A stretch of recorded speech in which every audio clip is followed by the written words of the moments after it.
You are listening to Where is the Line? The stories you will hear will be depraved, disturbing, and true. If you are easily unsettled, you may find this program offensive. And if you are under the age of 18, fuck off.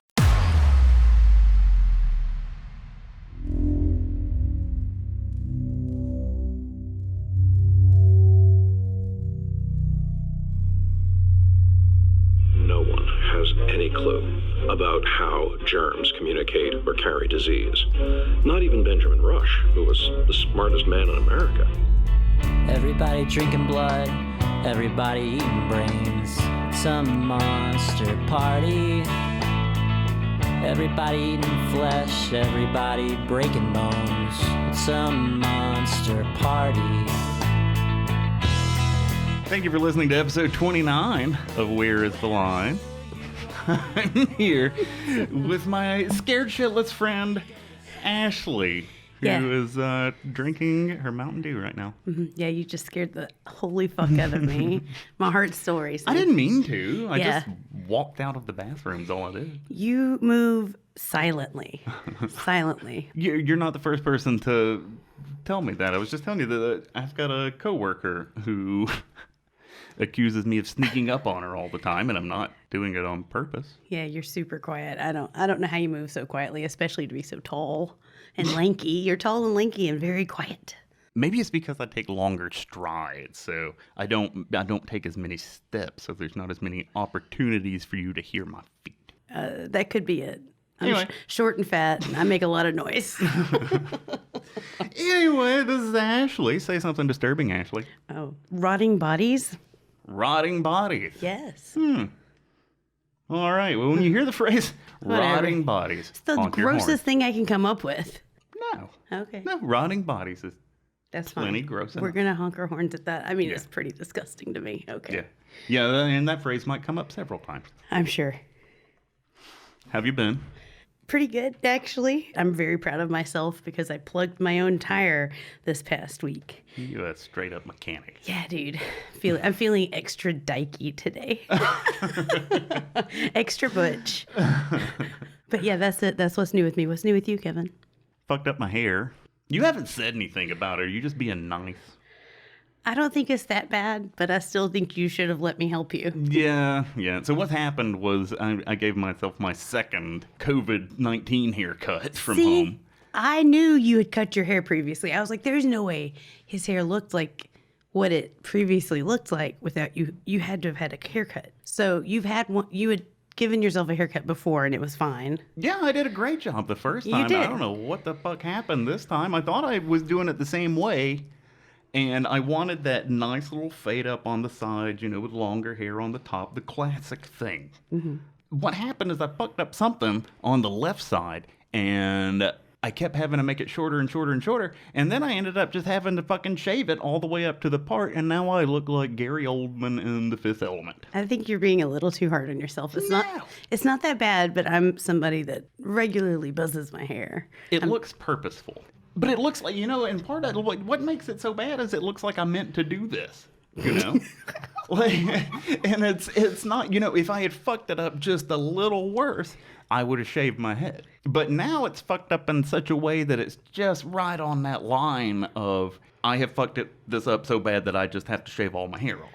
It's just on this side of that line. I just think you're solidifying your bisexuality with this haircut. Oh, God damn it. That is not You can cut this out of I the don't show. want a funky bisexual haircut. I want a classic It's not bad. taper. It's fine. I It know is- it's not bad. It just makes me look like I'm trying to do a thing, and I'm not trying to do a thing. I just fucked up my hair. Are you trying to be hip and with it, Kevin? See, that's exactly what I look like. I think the bi thing's way better. It's really not bad. We like to mention our new patrons at the top of the show. For this episode, our new patrons are Fraser Boynton, Jessica Boggs, Erica Bone, Janine Shelton, Katie Manzione, who came in at the $10 level. We're still waiting on that porno I'm from excited. Katie that we can critique and hopefully not vomit. Yeah. And a very special patron, Susan Ferris. Aw. That's my mother. Hi, Mama. I don't know how she found out about Patreon or why she feels like she needs to pay me $7 a month. But thank you, Mom, and thank you all of the rest of the patrons. That's so sweet. And so now we are up to our highest number ever of patrons. Oh, snap. 44. If you'd like to be number 45, check us out on patreon.com/whereistheline. Also, right now, everything on our Patreon page is free, and that is going to include the link to our upcoming hangout with the patrons. So if you'd like to see what me and Ashley look like and talk to us. Yeah, we'll probably be pretty awkward. I'm going to go ahead and put that out there. Yeah, oh yeah, those hangouts. You would think that after the first couple we would have gotten better, but no, they're still as awkward as they ever were. But that's going to be Saturday, June 20th at 8 p.m. Central. So check out patreon.com/whereistheline and grab that link if you want to join us for that. It's free. You don't have to be a patron. All right. So we have covered my hair. Yes. And me plugging a tire. All right. So all right. We're ready to go now. We got to everything. And the patrons. Yes. All right. Let's do it. Okay. So, in episode 1, if this is your first time listening to the show, we are on episode 2 of what looks like it's going to now be a 3-part episode. If you missed episode 1, don't even bother going back to it, because we didn't get very far. No, we didn't. I get really excited about the story, so I think we made it up to really probably where most people would have started the story. Yeah, you were so hyped up the last time we recorded. You were hyped. Do I not seem as hyped today? Oh, you're still hyped, but no, remember it was like you couldn't stop talking that day, and then you couldn't apparently stop talking that night. So, but anyway, on episode 1 of The Black Vomit, we left off in late August. Yellow fever's taking hold in Philadelphia. About 10 or 15 people are dying every day. And the mayor of Philadelphia at that time, Matthew Clarkson, the church bells are ringing every time people die. He gets sick of it. Says, let's just stop ringing those bells because we all know. And that's where we left off. So at this point, around mid-August, Philadelphia is starting to enact some measures that kind of sound familiar today. They don't want people from other places coming in there. So they close off the ports to prevent people from places like Santo Domingo from coming in. And as people are realizing that this disease is taking hold and how awful it is, they're, and at this time they're believing that this is being transmitted person to person. They don't know that mosquitoes are the vessel of transmission for this yet. So because of that, people are distancing. They're social distancing. All the way back in 1793 here in Philadelphia, people are walking on the opposite sides of the streets from each other. People don't shake hands anymore. Over the course of August, this all progresses really quickly. And, it starts out like that, people just kind of separating. But as more and more people start getting sick, people are not leaving their homes. So when people in Philadelphia at this time look out their windows, if they see anybody, the only people that they're going to see are a few doctors running around making calls to the people who can afford medical care. Right. And sick people. So you've got the doctors running around to the people with money and the poor people running around sick looking for someone to help them. And so we mentioned in the first episode some pretty ineffective methods that they came up with to try to curtail this, one of which was throwing animal carcasses in the middle of the street and attracting wild dogs. Right. And cleaning up coffee. Neither of those worked. But they keep trying things. They don't get any less absurd. So now around mid-August, some people are tying dead frogs around their necks.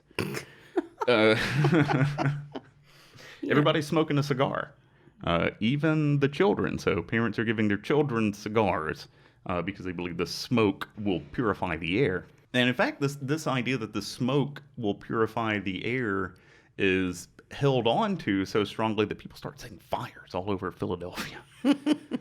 So you've got people literally dying in the streets in the middle of a town that appears to be on fire.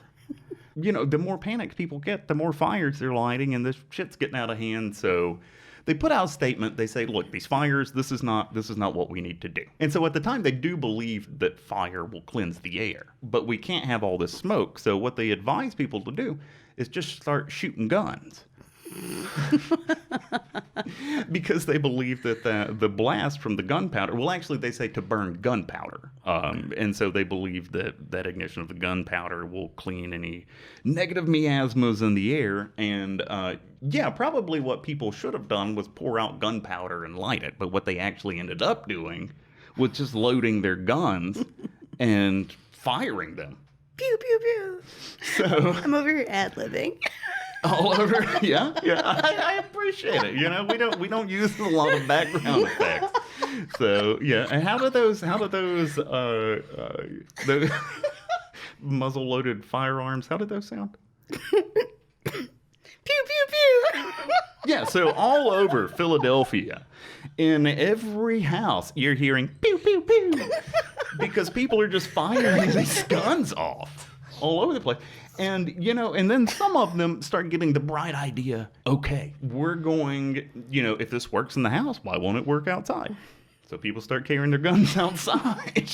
And so, you've got this period where nobody's outside except for dying people and doctors. And now nobody's outside except for dying people, doctors, and people randomly firing their guns into the air. It's ridiculous. Matthew Clarkson, mayor at the time, Benjamin Rush, the most preeminent doctor in the Americas, if not the world at the time, say, okay, the thing with the guns, we didn't really take into consideration how many guns you people have. So this is a bad idea. We got a better idea. One morning, once they put a stop to that, everybody wakes up to the sound of a cannon going off. This is where the cannons come from? So, the guns were a bad idea, but a better idea would just be drag a cannon through town. Yes. And fire it at every intersection. Fucking terrified people. Yeah. I mean, these are, again, revolutionaries. Right. There might be some PTSD might have got set off at that time, as if the yellow fever weren't bad enough. Imagine being sick at the house, vomiting black, feeling god-awful, and then oh, the cannon's on my block. Oh, yeah, the cannon's coming.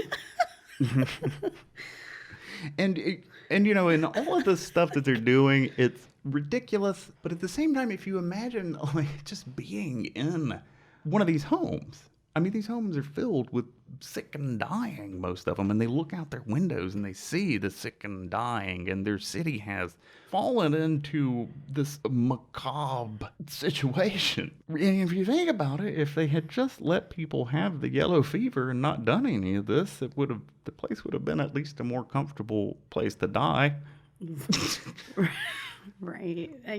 I see where you're coming from. But going back to just imagining what it was like in these houses, there's an account that we still have. And I had mentioned on the last episode that the story is so interesting to look into because of the amount of primary sources there. And I think I just mentioned newspapers, which was stupid. You can read newspapers from the 1790s all over the place. But what I was getting at, but didn't actually say, was that you can see letters between people who lived then, because the founding fathers are in this city and their first government's there. There's one particularly unsettling story that Ashley was reading about of what happened with a pregnant woman around this time. Yes, so I'm assuming her husband caught yellow fever first, and then they had 2 children, and she was expecting. She was pregnant.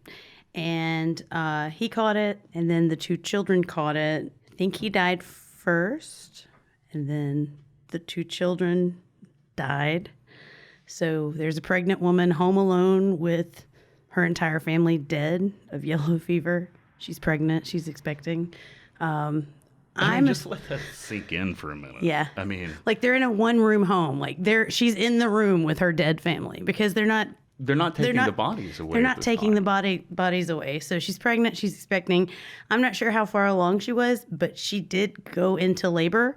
There were no midwives to call, no doctors to call because it's really hard, I guess, to get somebody to come to you. People had abandoned the city. So she's in labor, probably stress-induced labor from the fact that her entire family just died in front of her.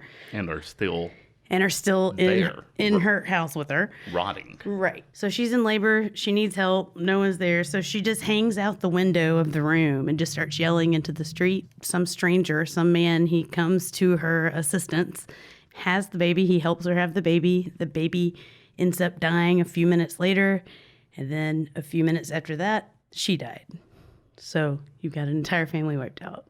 And I think we've been going over the, the big picture, like the big points of what happened, but there's so many stories like that you can access during this time. I mean, in that story, I mean, it's affecting in that it's a pregnant woman who lost her whole family and saw it happen minutes before she died. I mean, the last one died, her child died just a few minutes before she did. But there's stories like that over and over and over of people who did survive this and wrote down their accounts, and even with letters between people, you still have a lot of that from back then. Yeah, that's where that story came from. It came from some letter. So this scene that Ashley described is playing out all over Philadelphia. And we haven't really talked much yet about the yellow fever itself, how it works. So the yellow fever originated in Africa. It ended up in the Americas because of the slave trade. Womp womp. Yeah, kind of got what was coming to you. More sound effects for you. And so the yellow fever, it has about a 3 to 6 day incubation period. So you'll get it and not know it for up to close to a week. After having it for about a week, you enter into the acute phase. And this phase isn't too terribly bad. It's kind of like a cold maybe. You'll have a fever, headache, probably some general aches and pains, muscle aches, that type of thing. Some people vomit during this phase, but at this point it's just regular vomit, not the black vomit. Loss of appetite. In people in this first stage, their eyes get kind of bloodshot. And then there's this point where that goes away for a couple of days. And so you feel like you're over it. But this is when the problems really kick in. So after that, day or two respite that you get, you enter the toxic phase. Oh, no. And this is when your liver starts to fail and you become jaundiced. And that's how this gets its name, the yellow fever, particularly of the eyes, though. And that's the most striking thing about yellow fever. So if you see pictures of people in the toxic stages of yellow fever, the sclera, the white part of your eye, is this bright yellow. Terrifying. So does yellow fever just shut your liver down? That's why you get so jaundiced? It doesn't necessarily just shut it down. So when you get the yellow fever, there's a certain amount of internal necrosis that starts happening and you start kind of dropping off these red blood cells. And so the way the liver comes into that is part of the bile that the liver produces contains the substance called bilirubin, whose job it is to kind of get rid of these dead blood cells.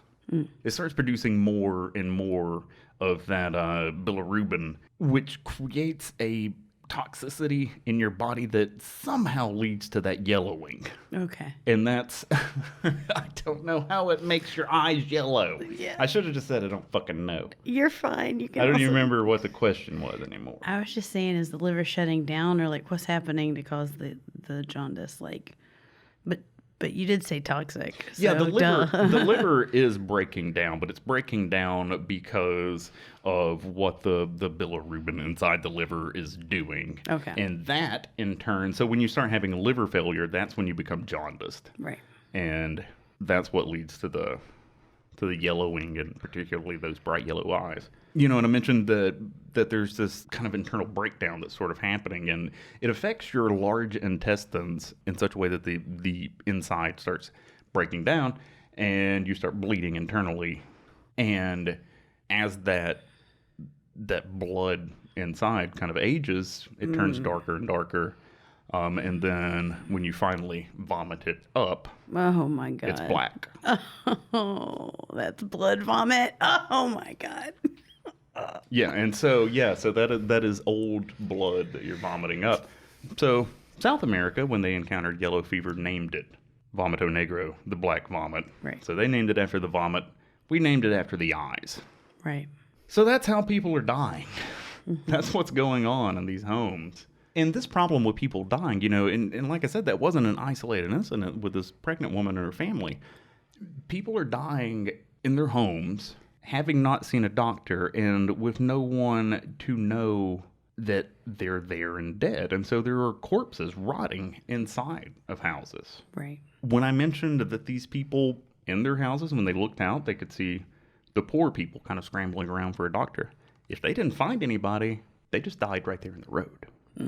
It wasn't as though bodies were piled up in the streets, but there was a spattering by mid-September of dead bodies that were on the streets that nobody would come and pick up. And even inside the houses, you have dead bodies that people don't know are there. Right. And as these bodies start breaking down, Philadelphia starts smelling like a corpse. And so now Matthew Clarkson has another problem. Okay. Fucking bodies are everywhere. And nobody will pick them up. So he calls in the Guardians of the Poor. That fucking name, Guardians of the Poor. It's one of those things where they name something, not long ago, they released this bill in Congress that it was called something like Prevent Child Pornography Act or something like that, but it was really just the way for Comcast to charge you more fucking money. You just put like a nice wrapper on some shit like that. Right. And it's kind of the same way with the Guardians of the Poor. On the surface, it looks like these are people who take care of the poor. Up until 1793, though, I kind of feel like what they were really doing was keeping the poor people out of the sight of the rich people, so they didn't have to look at them. Like herding them over. You're like, go this way. Yeah, because, you had homeless people in the streets and things, and so... And they actually, when you read some of the stuff back then, I'm pretty sure it wasn't so much the sympathy for these people as it was, Market Street would look a lot better if there weren't homeless people laying on it. Yeah, that kind of shit. And that still goes on today. So Mayor Clarkson, with his proven track record of cleaning up the streets, has to do this again. We got to get the dead people out of the streets. And so he calls in the Guardians of the Poor. They're going to try to find these sick people who aren't able to afford doctors and do something with them so they just stop dying in the road. Philadelphia has the first hospital in America. It's kind of the hub in terms of medicine for America at this point. But they don't want they're not going to let the people with the yellow fever in there because they believe it's transmitted person to person. So, if you put the sick people in there, you're going to have the whole hospital sick. So you can't bring them here. Where they end up putting this is a city that's damn near half abandoned at this point. And why they made the decision of where they put these people, I don't really get it. Where they put them was a place called Ricketts Circus, which was a building that was made to look like a circus tent. Yep. It had the tent top, yes. Yeah, it had a tent top, but it just wasn't made out of canvas. Right. I think that was plaster. Doesn't matter. Yeah. So the Guardians are trying to get these people off the street before they die. They put them into Ricketts Circus, literally a circus tent where they do circus things most of the time when there's not a pandemic going on. Yeah, but Ricketts, he had traveled up to New York for the summer to put on a show, to put on a circus. Yeah, so that's why that was abandoned. He would have been gone anyway, though. Yeah. By this point. So they gather up these sick people and they put them into Ricketts. But a lot of the Guardians of the Poor have already left, though. They gather them up, put them in the circus tent building, and leave them. They're completely unattended. Yeah. Yeah. And, they're 1 foot in the grave already, and they get that other foot in there. Right. In the circus tent. At the circus. And nobody, they're just dropping people off and leaving. And part of they don't have the manpower at this point to deal with a lot. So maybe they're doing the best they can at this point. I don't know. Someone that they left there that was sick crawled out into the street and then died immediately. He crawled out to the street. Yeah, and that's another thing. From the circus they took him to. Yes, because it was miserable. Yeah. In that fucking tent thing. Right. It was hot, for one thing. And also, There's dead, rotting corpses in there. Yeah, I can't imagine that they're depositing people there for their benefit. It seems like they're depositing people there to keep them off of the street because the people that are in there are trying to get out. Like Ashley just said, a guy crawled out because it was so fucking miserable in that place. Yeah. You know what would have been a better choice? What? Maybe one of the abandoned mansions. I can think of 2 of them right now. The one that George Washington ran out of, and the one right next to it that the guy who loaned that one to Washington ran out of. Those have separate rooms. People could have had individual rooms and things, but no, let's throw them under this fucking tent. Right. America has a long history of never missing an opportunity to fuck over black people. True. So we don't have anybody to pick up these bodies. We don't have anybody to tend to these people. Correct. What are we going to do? Yes. Let's tell black people that they can't get it. Some of them might not have been able to because they might have had yellow fever previously. But everybody hasn't had yellow fever. Okay. That's, I go, come on. And the white doctors are refusing to touch the vomit. They're refusing to clean up the patients. Who's gonna help them? Oh, that's right, black nurses. And then we turn around and say the black nurses were charging too much for their services, and they were the only ones that would help the sick people. They're asking too much. No, they're doing the work that you white people refuse to do. And I know if anybody's listening to this that knows anything about this point in history, they probably are thinking right now that I am taking a situation that did not involve racism and applying racism to it. Because, they told the black people that they couldn't get this. And there is some logic behind that, which is that a lot of the black people came over from Africa where they were previously exposed to the yellow fever, probably as children. So they did have an immunity to it. Some. It's not unreasonable to think that a doctor would have noticed fewer cases in black people who were in the same area with white people. But, for one, I don't believe that they had never seen a black person get the yellow fever. And number 2, which I forgot what it was, but I wanted... The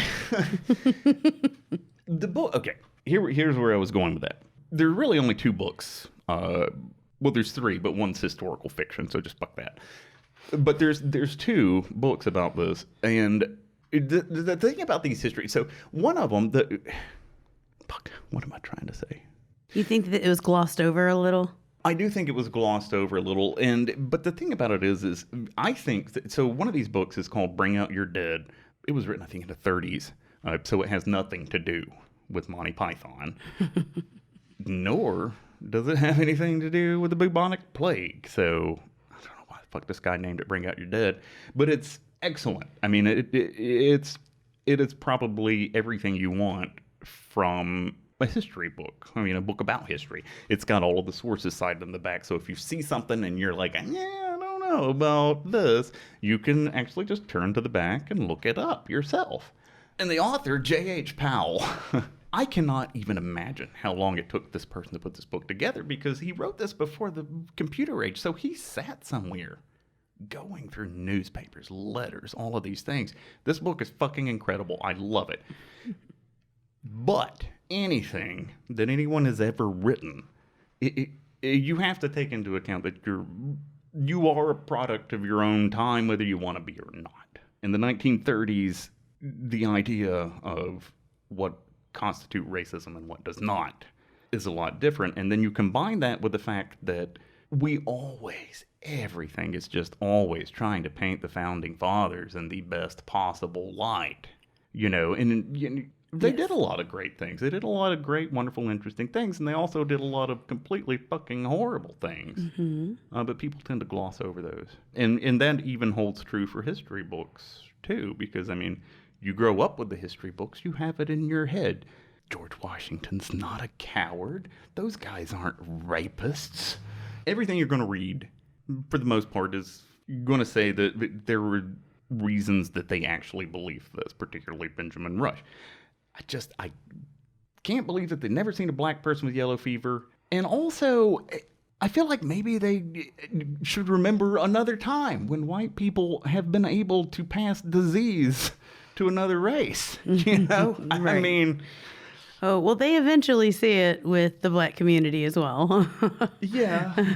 But even in the beginning, Right. I just don't buy that they really thought that. Yeah, I hear you. So they enlist the black people of Philadelphia to round up, well, for one thing, to get the bodies. Right. So they're going around to the houses, you know, like they did back in the bubonic plague, telling people to bring out the dead, and you bring it out, put it on the cart, and they take it away, pick up whatever bodies are in the road.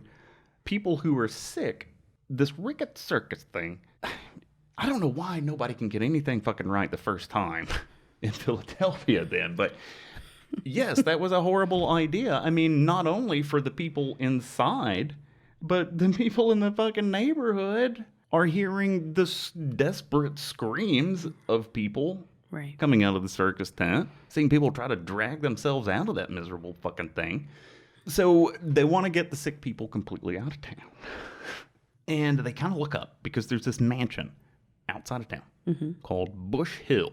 The owner of Bush Hill is out of the country. The only person left to guard it is the poor caretaker. So here come a big group of black people carrying a bunch of sick white people. And the caretaker's like, oh man, I'm going to be in so much fucking trouble. He puts up a little bit of fight, but yeah, what's he going to do? Right. And so now we have an infirmary for the sick people of Philadelphia outside of town. So much is fucking happening. And we're still just in September. Yeah. This has just gotten underway in Philadelphia. Yeah. Still, I mean, like, it's just now starting to peak. Already, you've got dead people in the streets, pregnant women giving birth in front of their dead families, and the child and the mother both dying. You've got the situation where you're telling the black people to get the sick white people out of town. You can't get it. Yeah, you can't get it, black people. And you've got all of these... and you got... It's so ridiculous. Yeah, I mean, it's ridiculous and awful for the people who are stuck in the middle of this. Tragic. And in the middle of all of this, Something else happens. what's about to happen started 4.5 billion years ago. What? I know I went back to the Ice Age before. Little Ice Age. Somewhere in the neighborhood of 4 billion years ago, maybe. A couple of asteroids collide, and a piece breaks off of one. Between Mars and Jupiter, this happens. And it somehow drifts away in such a direction that it gets caught in Earth's gravity. And orbits the Earth for a bit before, right here, at the peak of the yellow fever outbreak in Philadelphia, right in the middle of all this shit. This is when it falls to Earth, right onto 3rd Street. Philadelphia. What the fuck? I mean, all this shit's already going on. And that's something that, you know, if I'm picturing myself in that situation, I am here when this is happening, and then a fucking meteorite just comes out of the sky and lands right in the middle of the fucking town, I am not at all a religious person, and I'm not saying that this would make me pray or go get the Bible or anything, but it would make me want to better understand the nature of God, because there probably is one. If something, I mean, there's no fucking way. How the fuck can my shit get this fucking bad and then that happens? Right. End of times, baby. End of times. Right. That's what it had to have felt like. I mean, Seriously. it feels like end of times right now for us. It does. Put yourself in that situation and let something that fucking weird happen. How would you feel then?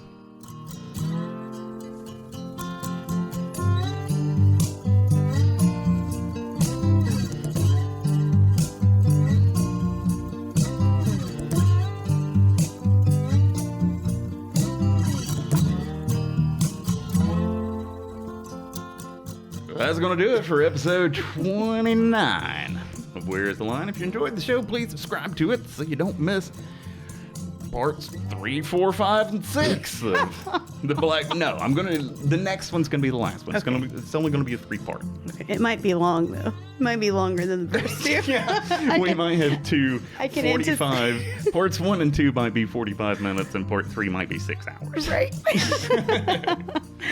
We're finishing it up in the next one, come hell or high water. Or meteorite. We've got one review to read to you. It is our last review. I thought there were more. We glanced at them last time, and I thought there were more. So the next episode, if nobody gives us a review, we won't have one to read on the next episode. Hopefully we'll get some more now that we're putting out some new ones. This review comes from Junior Vampire. Junior Vampire writes, "My kind of people. Came for Charla Nash, stayed for the lady fused to her toilet. You guys are sick and also very funny. My kind of people.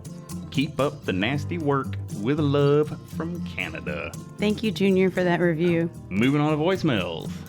Our first voicemail comes from somebody we hadn't heard from in a little while. This is Amber from Alabama. Oh, yes. Hey, Kevin and Ashley. It's Amber from Alabama. I must apologize. Basically, I can't get my life together, so I hadn't called in a long time. I also have a really bad habit of, finding podcasts, and I have to binge them all the way to the end before I can start listening to new episodes. So I've been binging another podcast, but I just came back and I'm listening to the LSD episode right now, and I had to pull over. I am in the middle of BF. I don't know where I am. I took a back road to work and got lost today. So while I was driving and y'all were talking, I started thinking about y'all need a Hollywood name. You know, there was Jennifer and Brangelina. So I'm thinking, should it be Kevly or Ashton? I don't know. Y'all discuss it. Maybe you can do a poll of your listeners. Y'all need a Hollywood name. Not that you're a couple, but you're a duo. Okay. So also then I was listening to this LSD episode, and you have really got me thinking about how serotonin works, because I'm on SSRIs, and I'm like, should I quit taking them and just do LSD? And on the Patreon shit, I didn't subscribe and unsubscribe. The shit that fucked me up was the damn app. Every time I'd go onto the app and sign in, it's like, you don't have it, you're not a Patriot Patreon of anything. And I'm like, yes, I am. And so I'd be like, well, here's my damn card number again. So just to be clear, at this point in time, I have 2 or 3 debits every month. So technically I'm a triple patron to your pod, which I'm completely fine with that. And Ashley, I know we've chatted, and Kevin, I know this whole Corona shit, which is bullshit. It's like, what's next? What is next? Is Donald Trump the fucking Antichrist? Because this year has been crazy. But I miss you guys, and if I've added or deleted or not called or not texted or not messaged, it's because I'm in a relationship with a psycho, and it's all right. I'm a psycho too. We're just different psychos, but I love you guys, and listening to this today made me realize how much I miss you guys. And so anyway, I am now going to get off the phone with you, turn on my... Oh, Amber got cut off because there is a 3-minute limit on the voicemail. There's a lot to unpack there, though, because I was almost ready to get on to Amber, because I was like, you haven't listened to our show because you've been listening to a different show, and then she said that really nice thing at the end. I know. I was going to call her a cheater, but then I was like, oh, she was just so sweet. I know. I love Amber so much. So, triple patron is a lot. You know what? I was making a conscious fucking effort to not mention Mike Boudet on this. Have I mentioned him yet? No, you haven't. No, God damn it. So I had this fucking just fit on the last episode about how Mike Boudet cheated his fucking patrons because he moved everything off of Patreon onto his own thing, but didn't cancel everybody's, Patreon subscriptions. And then the next fucking thing that happens is it turns out I'm pulling a fucking Boudet and charging Amber 3 times a month. Well, you didn't intentionally do it. think there's a difference there. And Well, she did set up different accounts because the app is being a little bitch, it sounds like. Well, I don't know. But anyway, Yeah. we're gonna straighten it out, Amber. It still looks like there's just one Amber there, but I'm gonna go back through. I'm gonna figure this out, and we're gonna give you back the money. You know what? Just fuck it. Just give you back all the money that you have spent on the Patreon because this is, you deserve a little extra for the trouble. Oh, she's so sweet. Yeah, she And is. We'll take care of it. And I also think I like Ashvin better than Kevly if we go with some type of duo name, but it's okay. Whatever works. Yeah, we're gonna have to put some thought into that if we're gonna handle those duo names. Yeah. Maybe Carl. Okay. Sure. With the Carl, K. yeah. With the K.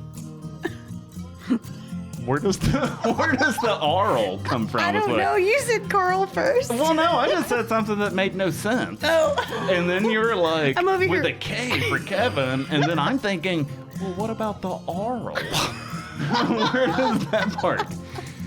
All right, we got another voicemail to listen to. This one is from Amber from Alabama. Oh, snap. Okay, so I got cut off earlier. This is Amber from Alabama. I'm not making part 2 and 3, Kevin, only part 2. So I was just saying, I was just saying that I'm psycho and my partner is psycho and it makes me even more psycho, and so I do psycho things, but I'm working on that. And I love you guys and miss y'all, and I'm so glad you're putting out new episodes, and I'm about to go have a nice cold beer with my cubs. So looking forward to the next episode after this LSD episode, which I'm enjoying thoroughly. Love you, miss you, Kada. Thanks for both of those voicemails, Amber. I got on to Amber on Facebook because she was like, I said some things and then it cut me off. And I was like, well, call back. Yeah, and I seconded that. Yeah. I'm glad you called back, Amber. And I'm sorry about the psycho stuff. Yeah, I've missed hearing from Amber. Same. I love how she said, I'm going to go have an ice cold beer with my curves. No, she said cuz. Oh, did she? Yeah, the voicemail interpreter. I don't think she said curves. She said cuz. Oh, I'm reading the cousin? the voicemail transcript while I'm listening to that, and the transcript says curves, but I kind of like that though. Like, me and my tits gonna go have a beer. That's what I always think once I'm drinking, at least. Oh, I'm not taking that thought any further. Got one more voicemail to listen to. We've actually got several, so if you haven't heard yours yet, it's gonna come. But we got a lot of them over the break. This one, according to our Google transcript, is from Lindsay Honey. Oh, nice. Hi, Kevin and Ashley. This is Kate. Nancy Honey. I was just giving you a call, let you know I love your stories. I'm glad you're back. So glad you're back. I have recommended you to so many people, and hopefully you guys will keep up the good work. I just love it. Kevin, I like your eyebrows. They're fine, so don't worry about that. My favorite curse word for every day is bugger. Favorite curse word for special occasions is twat curse. Hope to hear from you soon. Love you. Bye. All right, as it turns out, that voicemail was not from Lindsay Honey. No. The Google transcript told me that it was. That was from Katie Manzione. She's one of our new patrons. That's so nice. Yeah, we've been talking some recently. Hey, Katie. Wait, what did you say about your eyebrows? Oh, she said that she liked my eyebrows. No, but what did you say about your eyebrows? You should listen to the show. I do listen to the show. Okay, Kevin, listen. What, that you just move them around a lot? They're very expressive. Yeah, that's okay. And I get called out on it a lot. Oh, it's fine. Yeah, well, I mean, like more than once, I've just been talking to somebody about some mundane shit, and they go, your eyebrows are going crazy. So they just bounce around, you know. Stop telling me to listen to the fucking podcast. Well, I have a terrible memory, dude. You don't understand. there's a lot of discussion about my eyebrows in some of those earlier Yeah, episodes. you know, it sounds familiar now that you mention it. But anyway, I don't mind your eyebrows either. I'm with Katie. You don't have to listen to the show if you don't want to. I've listened to the fucking show, though. Is the problem. I'm sorry, you know, it's not good. I don't blame you for not listening Shut to up. it. I like it. I'm a fan. If you'd like to leave us a voicemail of your own, you can give us a call at 386-227-7848. What does that spell? Dumbass tit. Dumbass tit. Yes. On your phone dial? Just spell that out, and you can hear a special message from our very own Where Is the Line intro man made just for you. Again, that number is 386-227-7848. Is there anything else that we need to say? Thanks for listening, and thanks for sticking with us. We always appreciate your support. Thank you all so much for listening. We'll see you again soon. Bye, guys. Deuces. I hate it. I hate it so much. Oh, do you want to do it again? No, it's fine. Bye. Deuces. I'm like, no, I'm hot. Kids, when you go to bed, stay away from your closets and don't look under your bed.